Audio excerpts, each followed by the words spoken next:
CM Siddaramaiah ಇಂದು ಹಾವೇರಿ ಜಿಲ್ಲಾ ಪ್ರವಾಸವನ್ನು ಕೈಗೊಂಡಿದ್ದಾರೆ. ಮಂಡ್ಯದ ಕಾರ್ಯಕ್ರಮಗಳ ಬಳಿಕ ಹಾವೇರಿಗೆ ಪ್ರಯಾಣ ಬೆಳೆಸಿದ್ದಾರೆ. ಸಂಜೆ 4:30 ವಿವಿಧ ಕಾಮಗಾರಿಗಳಿಗೆ ಚಾಲನೆಯನ್ನು ನೀಡಲಿದ್ದಾರೆ. ಇನ್ನು ಜಿಲ್ಲಾ ಪೊಲೀಸ್ ವರಿಷ್ಠಾಧಿಕಾರಿಗಳ ಕಾರ್ಯಾಲಯ ಗಾಂಧಿ ಭವನ ಉದ್ಘಾಟನೆ ಮಾಡಲಿದ್ದಾರೆ.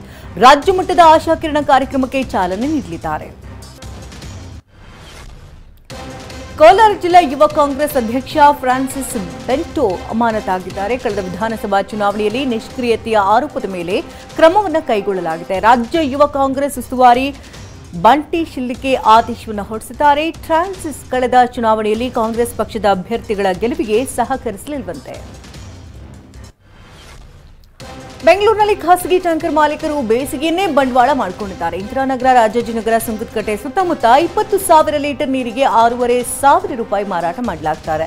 ಖಾಸಗಿ ಟ್ಯಾಂಕರ್ ನೀರು ಸರಬರಾಜು ಮಾಡ್ತಾ ಇರುವಂತಹ ಮಾಲೀಕರಿಗೆ ದರ ನಿಗದಿ ಮಾಡೋದಕ್ಕೆ ಪಾಲಿಕೆ ಮುಂದಾಗಿದೆ. ಖದೀಮರು ಮನೆ ಮುಂದೆ ನಿಲ್ಲಿಸಿದಂತಹ ನೀರಿನ ಟ್ಯಾಂಕರ್ ಅನ್ನು ಕದ್ದೊಯ್ದಿದ್ದಾರೆ. ಧಾರವಾಡ ಜಿಲ್ಲೆಯ ಹುಬ್ಬಳ್ಳಿ ತಾಲೂಕಿನ ಅದರಗುಂಚಿ ಗ್ರಾಮದಲ್ಲಿ ಘಟನೆ ನಡೆದಿದೆ. 2 ಲಕ್ಷ ಮೌಲ್ಯದ ಟ್ಯಾಂಕರ್ ಅನ್ನು ಕಳೆದುಕೊಂಡಂತಹ ರೈತ ಶಿವಲಿಂಗಪ್ಪ ರೇವಣಕರ ಕಂಗಾಲಾಗಿದ್ದಾರೆ. ಕಳ್ಳತನದ ದೃಶ್ಯ ಸಿಸಿಟಿವಿ ಕ್ಯಾಮೆರಾದಲ್ಲಿ ಸೆರೆಯಾಗಿದೆ. ಹುಬ್ಬಳ್ಳಿ ಗ್ರಾಮೀಣ ಪೊಲೀಸ್ ಠಾಣೆಯಲ್ಲಿ ದೂರು ದಾಖಲಾಗಿದೆ. ಬಳ್ಳಾರಿ ಜಿಲ್ಲೆಯ ಜನರು ಕುಡಿಯುವ ನೀರಿಗೆ ಪರದಾಡುವಂತಹ ಸ್ಥಿತಿ ನಿರ್ಮಾಣ ಆಗಿದೆ. ಹರಗಿನ ಡೋಣಿ ಗ್ರಾಮದಲ್ಲಿ ಒಂದೇ ಟ್ಯಾಂಕರ್ ಮೂಲಕ ನೀರಿನ ಪೂರೈಕೆ ಮಾಡಲಾಗುತ್ತದೆ. ಗ್ರಾಮಸ್ಥರು ಜಾನುವಾರುಗಳನ್ನು ಮಾರಿದ್ದಾರೆ. ನೀರಿನ ಸಮಸ್ಯೆ ಬಗೆಹರಿಸುವಂತೆ ಎಷ್ಟೇ ಮನವಿ ಮಾಡಿದರೂ ಪ್ರಯೋಜನವಾಗಿಲ್ಲ. ಹೀಗಾಗಿ ಲೋಕಸಭಾ ಚುನಾವಣೆ ಬಹಿಷ್ಕರಿಸುವಂತೆ ಎಚ್ಚರಿಕೆ ಕೊಟ್ಟಿದ್ದಾರೆ. ರಾಯಚೂರಲ್ಲಿ ಕುಡಿಯುವ ನೀರಿಗೆ ಹಾಹಾಕಾರವೆದ್ದಿದೆ. ಕೃಷ್ಣಾ ನದಿ ತೀರದ ಡಿರಾಂಪುರ, ಕುರುವಲಕ್ಕಲ, ಕುರುವಕುರ್ದ ಸೇರಿ 7-8 ಗ್ರಾಮಗಳಲ್ಲಿ ಹನಿ ನೀರಿಗಾಗಿಯೂ ಪರದಾಡುವಂತಾಗಿದೆ. 3-4 ಕಿಲೋಮೀಟರ್ ದೂರದ ಜಮೀನುಗಳಲ್ಲಿನ ಬೋರ್ವೆಲ್ ನೀರು ತರುತ್ತಿದ್ದಾರೆ. ಡಿರಾಂಪುರದ 60% ಜನ ಸ್ನಾನವನ್ನೇ ಮಾಡ್ತಿಲ್ಲ ಎನ್ನಲಾಗಿದೆ. 8 ದಿನಗಳಿಂದ ನೀರಿಲ್ಲ ಎಂದು ರಾಯಚೂರಿನ ವೃದ್ಧೆಯೊಬ್ಬರು ತಮ್ಮ ಅಸಹಾಯಕತೆ ಹೊರಹಾಕಿದ್ದಾರೆ. ಸ್ನಾನ ಮಾಡಲು ನೀರಿಲ್ಲ, ಕುಡಿಯಲು ನೀರಿಲ್ಲ. ಬೋರ್ವೆಲ್ ಇರುವವರು ನೀರು ಬಿಡ್ತಿಲ್ಲ. ಅಪರೂಪಕ್ಕೆ ಬೋರ್ವೆಲ್ ನೀರಿನಿಂದ ಸ್ನಾನ ಮಾಡಿದ್ರೆ ಮೈಯೆಲ್ಲ ತುರಿಕೆ ಬರ್ತಿದೆ. ಸರ್ಕಾರ ಎಲ್ಲಿ ಹೋಗಿದೆ ಅಂತ ವೃದ್ಧೆ ನರಸಮ್ಮ ಆಕ್ರೋಶ ಹೊರಹಾಕಿದ್ದಾರೆ. ಇಮೇಲ್ ಮೂಲಕ ಬಾಂಬ್ ಬೆದರಿಕೆ ಹಾಕಿದ ಕೇಸ್ನಲ್ಲಿ ಬೆಂಗಳೂರು ಪೊಲೀಸರಿಗೆ ಹಿನ್ನಡೆಯಾಗಿದೆ. ಮಾಹಿತಿ ಹಂಚಿಕೊಳ್ಳುವುದಕ್ಕೆ ಇಂಟರ್ಪೋಲ್ ಮೇಲ್ ಕಂಪನಿ ನಿರಾಕರಿಸಿದೆ. ಬಳಕೆದಾರರ ಗೌಪ್ಯತೆ ಕಾಪಾಡಲು ಮಾಹಿತಿ ನೀಡಿಲ್ಲ ಎಂದಿದೆ. ಡಿಸೆಂಬರ್ನಲ್ಲಿ ಬೆಂಗಳೂರಿನ 70 ಶಾಲೆಗಳಿಗೆ ಕಿಡಿಗೇಡಿಗಳು ಬಾಂಬ್ ಬೆದರಿಕೆ ಹಾಕಿದ್ದರು. ತನ್ನ ತಂಗಿಯ ಎಂಗೇಜ್ಮೆಂಟ್ಗೆ ಬರಲಿಲ್ಲ ಅಂತ ಪತಿಯೊಬ್ಬ ಪತ್ನಿಗೆ ಚಾಕುವಿನಿಂದ ಇರಿದಿದ್ದಾನೆ. ಬೆಂಗಳೂರಿನ ಸುಂಕದಕಟ್ಟೆ ಬಳಿಯ ಸೊಲ್ಲಾಪುರದಮ್ಮ ದೇವಸ್ಥಾನ ಬಳಿ ಘಟನೆ ನಡೆದಿದೆ. ಪತಿ ಜಯಪ್ರಕಾಶ್ ಪತ್ನಿ ದಿವ್ಯಶ್ರೀಗೆ ಚಾಕು ಹಾಕಿದ್ದಾನೆ. ಪ್ರೀತಿಸಿ ಮದುವೆಯಾಗಿದ್ದ ಜಯಪ್ರಕಾಶ್ ಅನೈತಿಕ ಸಂಬಂಧದ ಶಂಕೆಗೆ ಗಲಾಟೆ ಮಾಡುತ್ತಿದ್ದಂತೆ ಎಂಗೇಜ್ಮೆಂಟ್ ವಿಚಾರವಾಗಿ ಜಗಳ ತೆಗೆದು ಚಾಕು ಇರಿದಿದ್ದಾನೆ. ಕಿಡಿಗೇಡಿಗಳ ಕೃತ್ಯಕ್ಕೆ ಲಕ್ಷಾಂತರ ರೂಪಾಯಿ ಮೌಲ್ಯದ ಅಡಿಕೆ ಮರಗಳು ಬೆಂಕಿಗೆ ಆಹುತಿಯಾಗಿದೆ. ದಾವಣಗೆರೆ ತಾಲೂಕಿನ ಹುಣಸಡಕಟ್ಟೆಯಲ್ಲಿ ಘಟನೆ ನಡೆದಿದೆ. ಕಿಡಿಗೇಡಿಗಳು ಅಡಿಕೆ ಹಾಗೂ ಬಾಳೆ ಗಿಡಗಳಿಗೆ ಬೆಂಕಿ ಇಟ್ಟಿದ್ದಾರೆ. ಸುಮಾರು 1,300 ಅಡಿಕೆ ಹಾಗೆ 1,400 ಬಾಳೆ ಗಿಡಗಳು ಸುಟ್ಟು ಹೋಗಿದೆ. ಬೆಳೆ ಕಳೆದುಕೊಂಡಂತಹ ವಿಶ್ವನಾಥ್ ಎಂಬುವರು ಕಂಗಾಲಾಗಿದ್ದಾರೆ. ಕೋಲಾರದಲ್ಲಿ ಮಾದಕ ವಸ್ತು ವಿರೋಧಿ ಜಾಗೃತಿ ಜಾಥಾ ಮಾಡಲಾಗಿದೆ. ಪುಟಾಣಿ ಮಕ್ಕಳಿಂದ ಜಾಗೃತಿ ಅಭಿಯಾನ ಮಾಡಿದ್ದಾರೆ. ನಗರದೆಲ್ಲೆಡೆ ಸ್ಕೇಟಿಂಗ್ ಮಾಡುವ ಮೂಲಕ ಜಾಗೃತಿ ಮೂಡಿಸಿದ್ದಾರೆ. ಸರ್ ಎಂ ವಿಶ್ವೇಶ್ವರಯ್ಯ ಶಾಲೆ ಈ ಕಾರ್ಯಕ್ರಮ ಆಯೋಜನೆ ಮಾಡಿದ್ದು, ಕಾರ್ಯಕ್ರಮಕ್ಕೆ ಬಿಗ್ ಬಾಸ್ ಖ್ಯಾತಿಯ ಕಾರ್ತಿಕ್ ಚಾಲನೆ ನೀಡಲಿದ್ದಾರೆ. ಹಾಸ್ಟೆಲ್ ಅಡುಗೆ ಸಿಬ್ಬಂದಿಯನ್ನ ಏಕಾಏಕಿ ಕೆಲಸದಿಂದ ತೆಗೆದಿರುವಂತಹ ಆರೋಪ ಕೇಳಿಬಂದಿದೆ. ತುಮಕೂರಿನ ಸಿದ್ಧಗಂಗಾ ತಾಂತ್ರಿಕ ಮಹಾವಿಶ್ವವಿದ್ಯಾಲಯದಲ್ಲಿ ಘಟನೆ ನಡೆದಿದೆ. ಕಾಲೇಜು ಆಡಳಿತ ಮಂಡಳಿ ಅಡುಗೆ ಸಿಬ್ಬಂದಿಯನ್ನ ಗೇಟಿನ ಹೊರಗೆ ನಿಲ್ಲಿಸಿದೆ. ಹಲವು ವರ್ಷಗಳಿಂದ ಕೆಲಸ ಮಾಡ್ತಾ ಇರುವಂತಹ ಸಿಬ್ಬಂದಿ ಆಡಳಿತ ಮಂಡಳಿಯ ನಡೆಗೆ ಬೇಸರ ಹೊರಹಾಕಿದ್ದಾರೆ. ಕೃಷಿ ಪರಿಕರಗಳನ್ನು ಕಾಳಸಂತೆಯಲ್ಲಿ ಮಾರಿದ ಆರೋಪದ ಮೇಲೆ ಯಡ್ರಾಮಿ ರೈತ ಸಂಪರ್ಕ ಕೇಂದ್ರದ ಅಧಿಕಾರಿ ಸಸ್ಪೆಂಡ್ ಆಗಿದ್ದಾರೆ. ಕಲಬುರಗಿ ಜಂಟಿ ಕೃಷಿ ನಿರ್ದೇಶಕರು ಅಮಾನತು ಆದೇಶ ಹೊರಡಿಸಿದ್ದಾರೆ. ಅಧಿಕಾರಿ ಶಾಂತಗೌಡ ಟ್ರ್ಯಾಕ್ಟರ್ನಲ್ಲಿ ಅಕ್ರಮವಾಗಿ ಕೃಷಿ ಪರಿಕರಗಳನ್ನು ಸಾಗಿಸ್ತಾ ಇದ್ರು. ಇದೇ ವೇಳೆ ಗ್ರಾಮಸ್ಥರು ಆತನನ್ನು ಹಿಡಿದು ಪೊಲೀಸರಿಗೆ ಒಪ್ಪಿಸಿದ್ರು. ಪಿಎಸ್ಐ ನೇಮಕಾತಿ ಹಗರಣದಲ್ಲಿ ಮತ್ತೆ 3 ಸಿಐಡಿ ತಂಡ ಅರೆಸ್ಟ್ ಮಾಡಿದೆ. ಎಫ್ಟಿಎ ಚಂದ್ರಕಾಂತ್ ಹಾಗೆ ವಿದ್ಯಾರ್ಥಿ ಶಶಿಧರ್ ಹಾಗೂ ಹಾಸ್ಟೆಲ್ ವಾರ್ಡನ್ ಬಸವರಾಜನನ್ನ ಸಿಐಡಿ ಅಧಿಕಾರಿಗಳು ವಶಕ್ಕೆ ಪಡೆದಿದ್ದಾರೆ. ಬಂಧಿತರು ಅಭ್ಯರ್ಥಿಗಳಿಂದ ಬ್ಲೂಟೂತ್ ಮೂಲಕ ಉತ್ತರವನ್ನು ನೀಡಿದರು.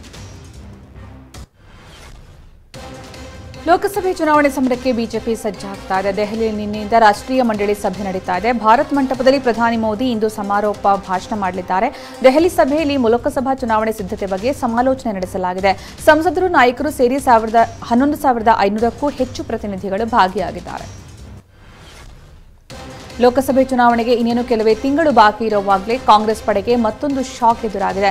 ಮಹಾರಾಷ್ಟ್ರದ ಕಾಂಗ್ರೆಸ್ ಹಿರಿಯ ನಾಯಕ ಅಶೋಕ್ ಚೌಹಾಣ್ ಪಕ್ಷ ತೊರೆದ ಬೆನ್ನಲ್ಲೇ ಇದೀಗ ಮಧ್ಯಪ್ರದೇಶ ರಾಜಕೀಯದಲ್ಲಿ ಬಿರುಗಾಳಿ ಎದ್ದಿದೆ. ಮಧ್ಯಪ್ರದೇಶದ ಮಾಜಿ ಸಿಎಂ ಕಾಂಗ್ರೆಸ್ನ ದಂಡನಾಯಕ ಗಾಂಧಿ ಕುಟುಂಬದ ನಿಷ್ಠಾ ಕಮಲ್ನಾಥ್ ಕಾಂಗ್ರೆಸ್ ತೊರೆದು ಬಿಜೆಪಿ ಸೇರ್ತಾರೆ ಅನ್ನೋ ಚರ್ಚೆ ಶುರುವಾಗಿದೆ. ಮಧ್ಯಪ್ರದೇಶ ಮಾಜಿ ಸಿಎಂ ಕಮಲ್ನಾಥ್ ಬಿಜೆಪಿ ಸೇರ್ಪಡೆ ಬಗ್ಗೆ ಕಾಂಗ್ರೆಸ್ ಪ್ರಧಾನ ಕಾರ್ಯದರ್ಶಿ ಜಯರಾಮ್ ರಮೇಶ್ ವ್ಯಂಗ್ಯವಾಗಿ ಪ್ರತಿಕ್ರಿಯಿಸಿದ್ದಾರೆ. ಉತ್ತರ ಪ್ರದೇಶದ ಭದೋಹಿಯಲ್ಲಿ ಮಾತನಾಡಿದ ರಮೇಶ್, ನಾನು ಕಾಶಿ ವಿಶ್ವನಾಥನ ಬಗ್ಗೆ ಮಾತ್ರ ಮಾತನಾಡ್ತೀನಿ, ಕಮಲ್ನಾಥ್ ಬಗ್ಗೆ ಮಾತನಾಡೋದಿಲ್ಲ ಅಂತ ವ್ಯಂಗ್ಯವಾಗಿ ಉತ್ತರಿಸಿದ್ದಾರೆ. ನವಜೋತ್ ಸಿಂಗ್ ಸಿಧು ಕಾಂಗ್ರೆಸ್ ತೊರೆಯುವ ಸಾಧ್ಯತೆ ಇದೆ ಅಂತ ಹೇಳಲಾಗ್ತದೆ. ಫೆಬ್ರವರಿ 22 ನಂತರ ಸಿಧು ಜೊತೆಗೆ 3 ಕಾಂಗ್ರೆಸ್ ಶಾಸಕರು ಬಿಜೆಪಿ ಸೇರಬಹುದು ಅನ್ನೋ ಮಾತುಗಳು ಕೇಳಿಬರ್ತಿವೆ. ನವಜೋತ್ ಸಿಂಗ್ ಸಿಧು ಅವರಿಗೆ ಯಾವ ಮಹತ್ವದ ಜವಾಬ್ದಾರಿಗಳನ್ನು ವಹಿಸದ ಕಾರಣ ಹೈಕಮಾಂಡ್ ಬಗ್ಗೆ ಅವರು ಅಸಮಾಧಾನಗೊಂಡಿದ್ದಾರೆ ಎನ್ನಲಾಗಿದೆ. 2017ರ ಪಂಜಾಬ್ ವಿಧಾನಸಭಾ ಚುನಾವಣೆಗೆ ಮೊದಲು ಸಿಧು ಬಿಜೆಪಿ ತೊರೆದು ಕಾಂಗ್ರೆಸ್ ಸೇರಿದ್ದರು. ನವಜೋತ್ ಸಿಂಗ್ ಸಿಧು ಬಿಜೆಪಿ ಸೇರ್ತಾರೆ ಅನ್ನೋ ವದಂತಿ ಬೆನ್ನಲ್ಲೇ ಬಿಗ್ ಟ್ವಿಸ್ಟ್ ಸಿಕ್ಕಿದೆ. ಸಿಧು ಟ್ವೀಟ್ ಮಾಡಿ ಮಾಹಿತಿ ನೀಡಿದ್ದಾರೆ. ಹಳೆ ಟ್ವೀಟ್ ಅನ್ನು ರಿಪೋರ್ಟ್ ಮಾಡಿ ಸ್ಪಷ್ಟಪಡಿಸಿದ್ದಾರೆ. ದೆಹಲಿಯಲ್ಲಿ ನನ್ನ ಮಾರ್ಗದರ್ಶಕ ರಾಹುಲ್ ಜಿ ಮತ್ತು ಸ್ನೇಹಿತೆ ತತ್ವಜ್ಞಾನಿ ಮಾರ್ಗದರ್ಶಿ ಪ್ರಿಯಾಂಕಾ ಜಿ ಅವರನ್ನ ಭೇಟಿಯಾದೆ ಅಂದಿದ್ದಾರೆ. ನೀವು ನನ್ನನ್ನು ಜೈಲಲ್ಲಿಡಬಹುದು, ನನ್ನನ್ನು ಬೆದರಿಸಬಹುದು, ನನ್ನ ಎಲ್ಲಾ ಹಣಕಾಸು ಖಾತೆಗಳನ್ನು ನಿರ್ಬಂಧಿಸಬಹುದು, ಆದರೆ ನಾನು ಕಾಂಗ್ರೆಸ್ನಿಂದ ಒಂದಿಂಚು ಕದಲಲ್ಲ ಅಂದಿದ್ದಾರೆ. ಹರಿಯಾಣದ ಸಿಂಗು ಗಡಿಯಲ್ಲಿನ ಪರಿಸ್ಥಿತಿ ಬೂದಿ ಮುಚ್ಚಿದ ಕೆಂಡದಂತೆ ದೆಹಲಿ ಚಲೋಗೆ ಹೊರಟಿದಂತಹ ಹರಿಯಾಣದ ರೈತರನ್ನ ಇದೇ ಗಡಿಯಲ್ಲಿ ತಡೆ ಹಿಡಿಯಲಾಗಿದೆ. ಕಂಟೈನರ್ ಹಾಗೂ ಭಾರೀ ಪೊಲೀಸ್ ಭದ್ರತೆಯಿಂದ ಗಡಿ ಸೆಕ್ಯೂರಿಟಿ ಫುಲ್ ಟೈಟ್ ಆಗಿದೆ. ರೈತರು ದೆಹಲಿ ಒಳಬರದಂತೆ ಪೊಲೀಸರು ಅಡ್ಡ ನಿಂತಿದ್ದಾರೆ. ದೆಹಲಿ ಗಡಿಯಲ್ಲಿ ಪೊಲೀಸ್ ಸರ್ಪಗಾವಲು ಇದ್ರೂ ಕೂಡ ರೈತರು ಮಾತ್ರ ತಮ್ಮ ಪಟ್ಟನ್ನ ಹಿಂದೆ ಸರಿಸ್ತಾ ಇಲ್ಲ. ಶಂಭು ಗಡಿಯಲ್ಲಿ ಪಂಜಾಬ್ ಹರಿಯಾಣದ ರೈತರು ಬೀಡು ಬಿಟ್ಟಿದ್ದಾರೆ. ಟ್ರಾಕ್ಟರ್ ಸಮೇತ ಬಂದಿರುವಂತಹ ಅನ್ನದಾತರು ಗಡಿಯಲ್ಲೇ ಠಿಕಾಣಿ ಹೂಡಿದ್ದಾರೆ. ಚಳಿಯ ನಡುವೆ ದೆಹಲಿ ಚಲೋ ಚಳುವಳಿ ಮುಂದುವರೆದಿದೆ.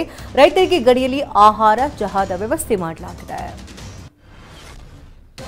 ಬಾಲಿವುಡ್ನ ದಂಗಲ್ ಸಿನಿಮಾದಲ್ಲಿ ನಟಿಸಿ ಖ್ಯಾತಿ ಪಡೆದಿದ್ದಂತಹ ನಟಿ ಸುಹಾನಿ ಅಕಾಲಿಕ ನಿಧನ ಹೊಂದಿದ್ದಾರೆ. ಅತಿ ಕಿರಿಯ 19ನೇ ವರ್ಷಕ್ಕೆ ಅನಾರೋಗ್ಯ ಕಾರಣಗಳಿಂದ ಸಾವನ್ನಪ್ಪಿದ್ದಾರೆ. ಸುಹಾನಿ ಭಟ್ನಾಗರ್ ನಿಧನಕ್ಕೆ ಬಾಲಿವುಡ್ ಮಂದಿ ಕಂಬನಿ ಮಿಡ್ತಿದ್ದಾರೆ. ಸುಹಾನಿ ಭಟ್ನಾಗರ್ ಸಾವಿನ ಬಗ್ಗೆ Aamir Khan production house social ಮೀಡಿಯಾದಲ್ಲಿ ಪೋಸ್ಟರ್ ಹಾಕಿದ್ದಾರೆ. ಟೀಂ ಇಂಡಿಯಾ ವೇಗಿ ಮೊಹಮ್ಮದ್ ಶಮಿ ಕಾರಿನ ವಿಡಿಯೋ ವೈರಲ್ ಆಗಿದೆ. ಕೆಂಪು ಬಣ್ಣದ ಐಷಾರಾಮಿ ಕಾರ್ನಲ್ಲಿ ಶಮಿ ಸ್ಟೈಲಿಶ್ ಆಗಿ ಹೆಜ್ಜೆ ಇಟ್ಟಿದ್ದಾರೆ. ಮೊಹಮ್ಮದ್ ಶಮಿ ಅವರ ವಿಡಿಯೋ ಸೋಷಿಯಲ್ ಮೀಡಿಯಾದಲ್ಲಿ ಟ್ರೆಂಡಿಂಗ್ನಲ್ಲಿದೆ. ವೈರೇಂದ್ರ ಸೆಹ್ವಾಗ್, ಶೋಯಬ್ ಅಖ್ತರ್ ಸೇರಿದಂತೆ ಇನ್ನು ಕೆಲ ದಿಗ್ಗಜ ಕ್ರಿಕೆಟಿಗರು ಅರೇಬಿಕ್ ಡ್ರೆಸ್ನಲ್ಲಿ ಮಿಂಚಿದ್ದಾರೆ. ಇನ್ನು IL T20 ಫೈನಲ್ ಪಂದ್ಯಕ್ಕಾಗಿ ಕ್ರಿಕೆಟಿಗರು ಅವತಾರದಲ್ಲಿ ಕಾಣಿಸಿಕೊಂಡ್ರು. ಈ ವಿಡಿಯೋ ಸೋಷಿಯಲ್ ಮೀಡಿಯಾದಲ್ಲಿ ಸಖತ್ ಸೌಂಡ್ ಮಾಡ್ತಿದೆ.